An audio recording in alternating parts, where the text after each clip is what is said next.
The technique of XPS is also known as electron spectroscopy for chemical analysis. मतलब X-ray spectroscopy यानी X-ray photo electron spectroscopy जो होता है वो क्या होता है, इलेक्ट्रॉन स्पेक्ट्रोस्कोपी होता है। किस चीज़ के लिए यूज किया जाता है, केमिकल एनालिसिस के लिए यूज किया जाता है। X-ray photo electron spectroscopy is type of electron spectroscopy. ये क्या है, it is analytical technique to study the electronic structure and its dynamics in atoms and molecule. ये क्या काम करता है, ये एक ऐसी एनालिटिकल टेक्निक है जो कि क्या काम करती है, हाँ, यूज की जाती है to study the electronic structure and its dynamics in atoms and molecule, और इसकी गतिशीलता को एटम्स और मॉलिक्यूल में के अध्ययन के लिए यूज की जाती है। एक्सपीएस वाज इन्वेंटेड बाई काई साइग वाहन काई साइग वाहन काई साइग वाहन इन 1954, और नोबेल प्राइज कब पाया था, 1981 में। एक्सपीएस क्या होता है, एक्सपीएस में क्या होता है कि जो प्राइमरी बीम होती है एक्सरे फोटॉन्स। प्राइमरी बीम जो होती है, प्राइमरी बीम जो सैंपल पे पड़ती है वो क्या होती है, X-ray photon which are irradiated on sample surface, जो कि सैंपल सरफेस पे इरेडिएट की जाती है। और द सेकेंडरी बीम जो होती है वो क्या होती है, इलेक्ट्रॉन ऑप्टेन। जब पहले सैंपल पे जो एक्सपीएस पड़ेगा वो प्राइमरी बीम होगा, प्राइमरी बीम माने एक्सरे फोटॉन होगा, एक्सरे फोटॉन जो होगा वो सेकेंडरी बीम में जब कन्वर्ट होगा, क्या लिखा है, the secondary beam obtain is then analyse. जब एनालाइज होता है तब आपका सेकेंडरी बीम ऑप्टेन होता है, ठीक है। The XPS beam is made up of electrons. XPS beam the secondary beam होता है जो वो इलेक्ट्रॉन से मिलकर बना होता है। The spectrum of XPS, X-ray photo electron spectroscopy का जो स्पेक्ट्रम होता है, consist of plot number of electrons के नंबर से मिलकर बना होता है, और पावर ऑफ इलेक्ट्रॉन, और या फिर इलेक्ट्रॉन के पावर से मिलकर बना होता है, as a function of energy, एक फंक्शन एनर्जी के फंक्शन के रूप में, जिसको हम कहते हैं दैट इज काइनेटिक और बाइंडिंग एनर्जी, ठीक है। तो सबसे पहले हमने क्या जाना, हमने जाना कि एक्सपीएस जो होता है वो एक एनालिटिकल टेक्निक होता है। XPS is a analytical technique and which is used to study the electronic structure and its dynamics in the atoms and molecule. It is invented by Kai Saikbahan in 1954 and he received the Nobel Prize in 1981. And this technique is also known as electron spectroscopy for chemical analysis. The primary beam is X-ray photon and secondary beam is sample surface. The secondary beam obtained is then analyzed. The secondary beam is made up of electron. Secondary beam जो होती है electron से मिलकर बनी होती है। The spectrum of XPS consist of plot of number of electrons और power of electrons as a function of energy and that is kinetic और binding energy. The spectrum of XPS consists of plot of electrons या फिर power of electrons energy की form में, power of electrons that is kinetic energy और bonding energy. What is the principle of XPS? Principle में क्या करते हैं कि due to bombardment of x ray photon on the sample surface the inner shell are ejected electron which are further analysed by analyser. कह रहे हैं कि due to bombardment of x ray photon की जो है बम्बार्डमेंट कराई जाती है। Due to bombardment of x ray photon on the sample surface पे एक्सरे फोटॉन की बम्बार्डमेंट होती है तो क्या होता है, then the inner shell means KLMN ऐसे होता है ना, तो KL जो इनर एकदम अंदर की shell, then inner shell ejected the electron which are further analysed by the analyser due to bombardment of X-ray photon on the sample surface.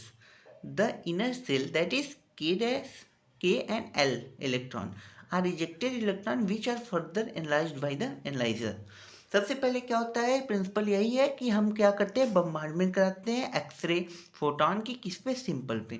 जब सैंपल पे एक्सरे फोटॉन की बम्बार्डमेंट कराते हैं तो देन क्या होता है, देन यहाँ पे लिख दीजिए, देन द इनर सेल यानी that is KLN electron, inner shell के जो इलेक्ट्रॉन्स होते हैं, then the inner shell electrons are ejected which are further analysed by the analyser, जो कि एनालाइजर द्वारा एनालाइज कर लिए जाते हैं. Let us consider EB dash EB double dash are binding energy. हम मान लेते हैं कि EB dash EB double dash are binding energy are lower energy level of inner core orbital. हम मान लेते हैं कि EB dash EB double dash जो कि बाइंडिंग एनर्जी है लोअर एनर्जी ऑर्बिटल्स की, लोअर एनर्जी लेवल की, यानी जो कि इनर कोर ऑर्बिटल है उनकी एनर्जी है. while EV dash EV double dash are the energy of valence shell electron. यानी बैलेंस सेल क्या होता है, आउटर मोस्ट सेल इलेक्ट्रॉन्स की जो एनर्जी उसे क्या कंसीडर किया गया, EV dash EV double dash. तो then what will be here, the monochromatic X-ray photon, यहाँ से the monochromatic X-ray photon the monochromatic photon when incident on the sample surface. जब monochromatic X-ray photon sample surface पे incident होता है, the inner shell electron abstract the energy को abstract कर लेते हैं फ्रॉम दिस एक्सरे फोटॉन के द्वारा जो एनर्जी दी जाती है उसे अब्स्ट्रैक्ट कर लेते हैं and get ejected in terms of electron, और इजेक्ट हो जाते हैं. तो kinetic energy of ejected electron is recorded by the spectrometer. तो काइनेटिक एनर्जी जो कि इजेक्टेड इलेक्ट्रॉनों के द्वारा ऑफ द इजेक्टेड इलेक्ट्रॉन की काइनेटिक एनर्जी होती है जो स्पेक्ट्रोमीटर द्वारा क्या कर ली जाती है, रिकॉर्ड कर ली जाती है. एंड इज गिवन बाय, देखिए ई के मतलब काइनेटिक एनर्जी, न्यू मतलब कि जो हमने फोटॉन दिया है, जो फोटॉन एनर्जी है. EB यानी कि क्या था यहाँ पे, EB जो था, EB डैश डबल डैश क्या था, binding energy of lower energy level, यानी इनर सेल की बाइंडिंग एनर्जी है. फाई क्या है, phi is the work function.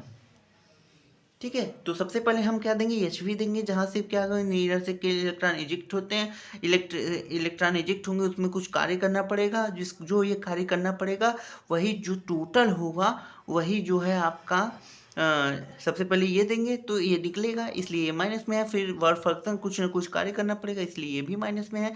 तो EK is equal to H nu minus EB minus phi which is known as the kinetic energy of the ejected electrons. What is XPS? XPS is a technique which is used to study the electronic structure and its dynamic atoms. Who is invented? This instrument it is invented by the Kai Saik Mahan in 1954 and received Nobel Prize in 1981. In XPS क्या होता है, इन XPS primary रे जो होती है वो photon होती है, एंड इलेक्ट्रिक और सेकेंडरी रे जो होती है इलेक्ट्रॉन होती है, जो कि एनालाइजर द्वारा एनालाइज की जाती है. The secondary beam is made up of electron. The spectrum of XPS का जो स्पेक्ट्रम होता है consist of plot number of electron के प्लॉट पे, या फिर पावर ऑफ इलेक्ट्रॉन, एनर्जी के फंक्शन के रूप में, इलेक्ट्रॉन के पावर के रूप में, दैट इज काइनेटिक एनर्जी और बाइंडिंग एनर्जी के रूप में अब्जॉर्ब या एनालाइज्ड की जाती है. ठीक है, what is the principle of XPS? Principle of XPS due to bombardment by X-ray photon on the sample surface, Then the inner cell means that is inner cell electron. Inner cell electron means K and L electron are ejected, which are further enlarged by the analyzer. Let us consider, चलिए हम मान लेते हैं कि EB dash EB double dash lower energy का यानी inner energy level का क्या है, बाइंडिंग एनर्जी है, और जबकि EB dash EB double dash are the energy of the valence shell electron. तो उसके बाद क्या होता है, the monochromatic X-ray photon. Monochromatic X-ray photon जब सैंपल पर पड़ता है, when incident on the sample surface की सतह पर पड़ता है, then the inner shell electron abstract the energy. Inner shell के इलेक्ट्रॉन एनर्जी को ऑब्जर्व करते हैं, अब्स्ट्रैक्ट करते हैं फ्रॉम दिस एक्सरे फोटॉन। इस फोटॉन के द्वारा जो एनर्जी दी जाती है, जो मोनोक्रोमेटिक फोटॉन के द्वारा एनर्जी दी जाती है, उस एनर्जी को वो क्या कम करते हैं, अब्स्ट्रैक्ट करते हैं and get ejected in the form of electron, और इलेक्ट्रॉन के फॉर्म के रूप में बाहर निकल जाते हैं। Kinetic energy of the ejected electron is recorded by the spectrometer and it is given by, जो काइनेटिक एनर्जी होती है वो इलेक्ट्रॉन के द्वारा इजेक्टेड इलेक्ट्रॉन की काइनेटिक एनर्जी होती है स्पेक्ट्रोमीटर द्वारा रिकॉर्ड कर ली जाती है। ई के बराबर एच म्यू और minus EB minus five. It is all about the principle of XPS। Next,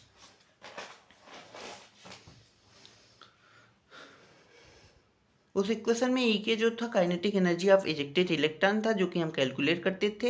H new जो है energy associated with incident photon के द्वारा जो एनर्जी एसोसिएट होती है उसको एच न्यू से डिनोट करते हैं। ई भी बराबर binding energy of ejected electron, binding energy of ejected electron, और we can say binding energy of inner shell electron. Five is the work function of the instrument INS, ठीक है। What is the instrumentation? Instrumentation में क्या होगा कि ये क्या है, हीट डिटेक्टर है यहाँ पे एक, और ये हेमिस्फेरिकल एनालाइजर है। ये आपका क्या काम करता है, सिग्नल प्रोसेसर होता है जो कि सिग्नल प्रोसेस करता है। यहाँ पे सैंपल होल्डर लगा है, ये क्या काम करता है, ये डिटेक्टर होगा, ठीक है। तो डिटेक्टर ही तो सिग्नल प्रोसेसर में कन्वर्ट करता है। यहाँ पे कोई मोनोक्रोमेटिक सोर्स, एक सिंगल मोनोक्रोमेटिक सोर्स है, ये रॉलैंड सर्कल बोलिए या फिर रॉलैंड सर्कल, ये क्रिस्टल डिस्पर्सल जिसको कहते हैं। यहाँ पे क्या होता है, क्रिस्टल डिस्पर्सल जो कि काम करता है इंडिकेशन, मतलब ये सेलेक्ट करता है कि जो सोर्स है, सोर्स से कौन से इलेक्ट्रॉन जाएंगे यहाँ सैंपल होल्डर के पास तक, ठीक है।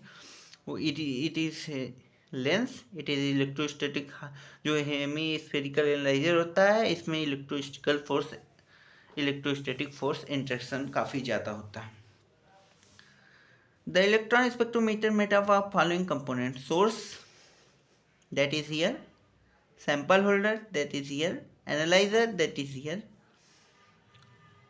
analyzer that is here, and उसके बाद detector that is here, this one, and signal processor and read out that is here. Then now source, the simplest X-ray photon source for XPS is X-ray tube equipped with magnesium or aluminium metal target। क्या कह रहा है कि the simplest X-ray photon source का जो XPS के लिए x ray photon source होगी वो एक्सरे ट्यूब में आएगी, और जो कि मैग्नीशियम या एल्यूमिनियम मेटल के द्वारा टारगेट की जाएगी। इक्विप्ड विथ मैग्नीशियम और aluminium metal target. What is monochromator? Monochromator crystal can also provide X-ray beam.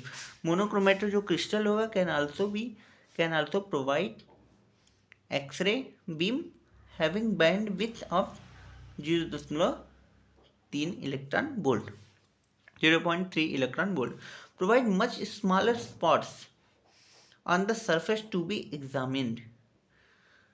ये क्या काम करता है, सोर्स क्या काम करता है, प्रोवाइड करता है smaller spot of on a surface, छोटे छोटे डॉट्स, छोटे छोटे स्पॉट्स जो है प्रोवाइड करता है। What is sample holder? Sample holder is located in between source and the intense slit of the spectrometer. ये जो है कि सोर्स, सैंपल होल्डर कहाँ स्थित होता है? सैंपल होल्डर स्थित होता है सोर्स और इंटेंस स्लिट के बीच में, स्पेक्ट्रोमीटर के सोर्स और इंटेंस स्लिट के बीच में, जहाँ से इलेक्ट्रॉन इंटर करते हैं और जहाँ सोर्स होता है उसके बीच में आपका क्या होता है? सैंपल होल्डर एग्जिस्ट करता है। What is crystal disperser? Crystal disperser select the photon of known energy. Crystal disperser select the photon of known energy from the source of incident on the sample. Crystal disperser क्या काम करता है? Crystal disperser photon को select करता है जो कि known energy, माने पहले से पता होती है कि कितनी एनर्जी का फोटॉन हमारे पास है, from the source of incident on the sample, जिस सोर्स से फोटॉन जो है इंसिडेंट हो रहा है सैंपल पे। What is analyser? एनालाइजर क्या होता है? Analyser is a hemispherical in shape. Hemispherical means this type, ठीक है। Hemispherical in shape with high electrostatic force is applied on analyser. Analyser पे जो होता है हाई इलेक्ट्रोस्टैटिक फोर्स अप्लाइड होती है। Pressure maintain inside the analyser is 10 to power -5 torr. What is torr? Torr is the unit of measurement of pressure, unit of pressure, ठीक है। और तो जो होता है एनालाइजर क्या होता है? हेमीस्फेरिकल होता है, किसके साथ? इलेक्ट्रोस्टैटिक फील्ड के साथ, जो कि अप्लाइड होती है एनालाइजर पे। When electron इंटर्स into hemispherical analyser, जब इलेक्ट्रॉन हेमीस्फेरिकल एनालाइजर पे में क्या करते हैं? इंटर करते हैं। It travels in covered path. ये क्या काम करते हैं? ट्रेवल्स करते हैं कर्व्ड मतलब कि कर्वी, ऐसे गोल थोड़ा सा टेढ़ा मेढ़ा ऐसे बने कर्वी पाथ, ठीक है। And radius of curvature depends upon the magnitude of field and kinetic energy of electron. जो रेडियस ऑफ कर्वेचर होगा वो डिपेंड्स करेगा मैग्नीट्यूड ऑफ फील्ड की, इलेक्ट्रोस्टैटिक फील्ड के मैग्नीट्यूड पे, and kinetic energy of electron के काइनेटिक एनर्जी पे। What is detector? Let us see what is detector. Detector is the electron channel multiplier tube. The electron channel multiplier tube are required for XPS. Electron channel multiplier tube are transducer. Electron channel multiplier tube यानी electron channel को multiply यानी दो गुना करने, एक है तो दो गुना, multiplier दो है तो चार, ऐसे। The electron channel multiplier tube और transducer are required for XPS. XPS के लिए ट्रांसड्यूस यानी दो में कन्वर्ट करने वाला। The electron channel multiplier tube transducer are required for XPS. When single electron pass through the electron multiplier tube, it gets converted into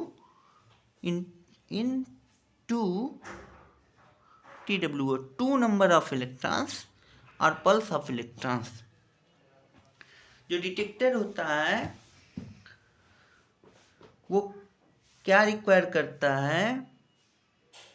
XPS के लिए electron channel multiplier tube या ट्रांसड्यूसर रिक्वायर होती है। जब single electron multiplier tube से पास कराया जाता है तो ये क्या काम करता है? दो इलेक्ट्रॉन के रूप में, एक इलेक्ट्रॉन पास कराते हैं, दो इलेक्ट्रॉन मिलता है, या फिर पल्स ऑफ इलेक्ट्रॉनों के रूप में मिलता है। 10 × 10⁶ to 10⁸ सेकेंड्स, बहुत ही कम समय में कन्वर्ट होता है। जैसा कि देखिए यहाँ पे क्या है, ये glass tube coated with vanadium या पीवी, ठीक है, lead.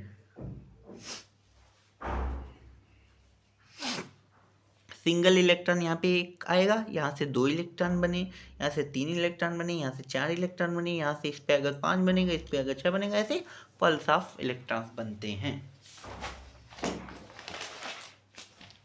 signal processor and readout. The function of signal processor is the signals. Amplify the signals. Readout devices convert signal into spectrum. देखिए, the function of signal processor का function है amplify the signal को amplify करना। और read out device क्या करती है? Read out device convert signal into spectrum, signal को स्पेक्ट्रम के रूप में कन्वर्ट करती है। What is application of XPS या electron spectroscopy for chemical analysis? ये क्या काम करती है? आइडेंटिफिकेशन ऑफ एक्टिव साइट्स का आइडेंटिफिकेशन करती हैं। Determination of surface contamination of semiconductors के सरफेस पे जो क्या कहते हैं कंटामिनेशन रहता है, जो उसमें अशुद्धियाँ होती हैं, उसके डिटर्मिनेशन में ये काम किया जाता है। Study to oxide layer on metal की ऑक्साइड लेयर की स्टडी के लिए इसका यूज किया जाता है। Analysis of dust on the sample पे डस्ट के एनालिसिस के लिए इसका यूज किया जाता है। डिटर्मिनेशन ऑफ ऑक्सीडेशन स्टेट के डिटर्मिनेशन के लिए भी इसका यूज किया जाता है। All the elements of periodic table can be determined और identified except hydrogen and helium as they do not emit inner core electron। Means सभी जो भी पीरियोडिक टेबल में उपस्थित सभी भी एलिमेंट्स का हम डिटरमाइन कर सकते हैं with the help of XPS, सिवाय केवल हाइड्रोजन और हीलियम के अलावा।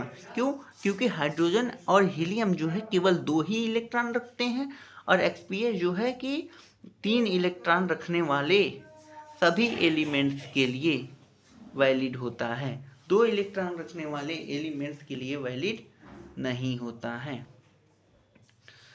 What is advantage of XPS? It is surface sensitive technique.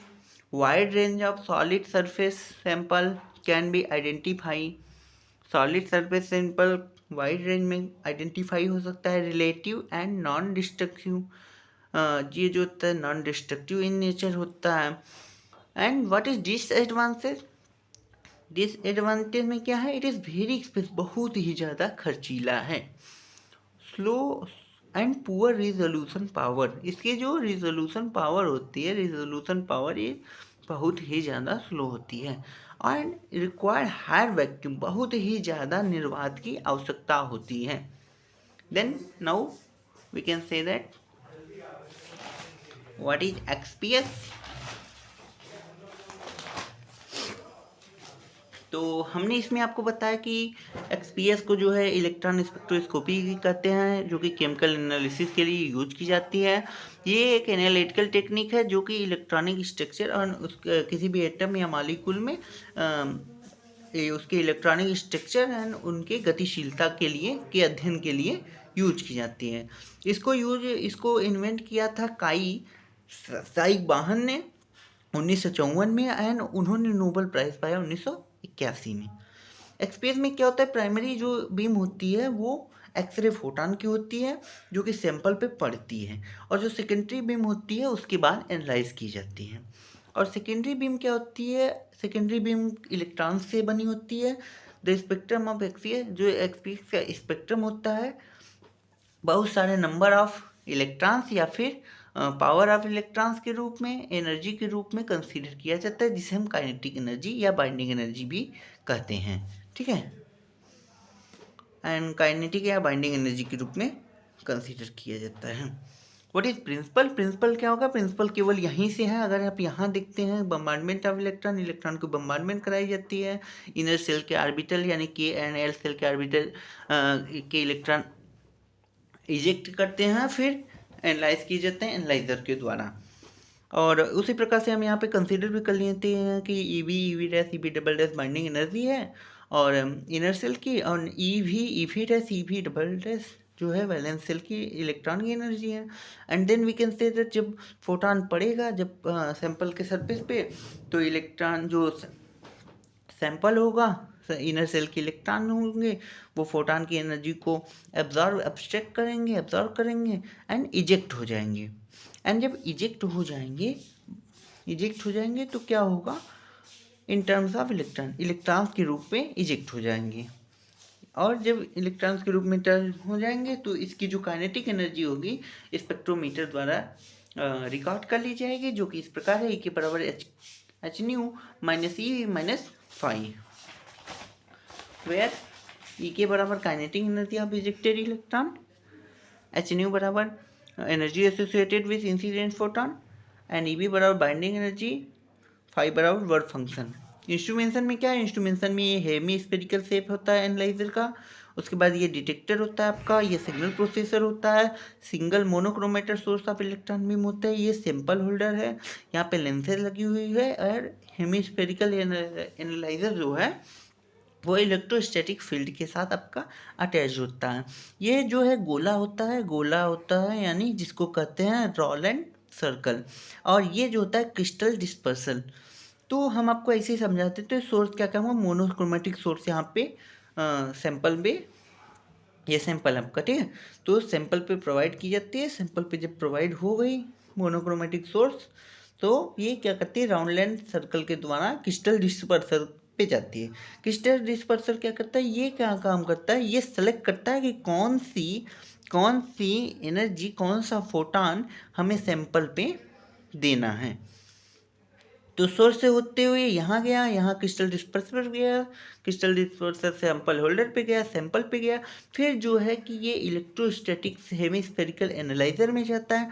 Hemispherical analyser जो होता है कि बहुत ही ज़्यादा इलेक्ट्रोस्टैटिक फोर्स ऑफ अट्रैक्शन रखता है, तो बहुत ही ज़्यादा फोर्स ऑफ अट्रैक्शन लगता है, और प्रेशर जो कि मेंटेन करता है वो 10⁻⁵ टॉर तक का प्रेशर मेंटेन करता है। जब आपका जो सैंपल में से जो इलेक्ट्रॉन होंगे, ejected electron, when electron enter to, जब इलेक्ट्रॉन हेमीस्फेरिकल एनालाइजर में इंटर करते हैं, यानी सैंपल से इजेक्ट होते हैं, इजेक्ट होने के बाद उसमें इंटर करते हैं, तो ये क्या करते हैं, रेडियस ऑफ कर्व पाथ यानी कर्वी पाथ को कवर करते हैं, ट्रेवल्स करते हैं। और जो रेडियस ऑफ कर्वेचर होता है magnitude of kinetic field and kinetic energy पे डिपेंड करता है, ठीक है। डिटेक्टर क्या काम करता है, डिटेक्टर के लिए मल्टीप्लायर ट्यूब होना चाहिए, किसी भी एक्सपीएस के लिए मल्टीप्लायर ट्यूब या ट्रांसड्यूसर ट्यूब रिक्वायर होता है। इसमें क्या होता है, जब इलेक्ट्रॉन पास कराते हैं तो सिंगल इलेक्ट्रॉन को डबल में कन्वर्ट कर देता है। और सिग्नल प्रोसेसर क्या काम करता है, सिग्नल प्रोसेसर एम्पलीफाई करता है सिग्नल को, और उसके बाद आपका जो है कि red out devices convert signal into spectrum में कन्वर्ट कर देती हैं। एप्लीकेशन में क्या है, identification of active side, oxide layer, metal के ऑक्साइड लेयर को, किसी भी सैंपल के डस्ट को, ऑक्सीडेशन स्टेट के लिए, हाइड्रोजन है हीलियम के अलावा सभी हर एक प्रकार के कंपाउंड पे यूज होता है, ठीक है। और क्या एक छूटा है, surface contamination on sample semiconductor की अशुद्धियों को दूर करने के लिए यूज किया जाता है। Advantage of XPS is a sensitive technique होती है, और सेंसिटिव टेक्निक होती है। Wide range of solid surface sample can be identified, किसी भी wide range of solid surface sample can be identified, किसी भी रेंज के सॉलिड सरफेस की सैंपल के सॉलिड सरफेस आराम से आइडेंटिफाई की जाती है। नॉन डिस्ट्रक्टिव होता है, वेरी एक्सपेंसिव होता है, पुअर रेजोल्यूशन दिखाता है, हाई वैक्यूम चाहिए होता है, इसलिए क्या होता है, डिसएडवांटेज होता है इसका।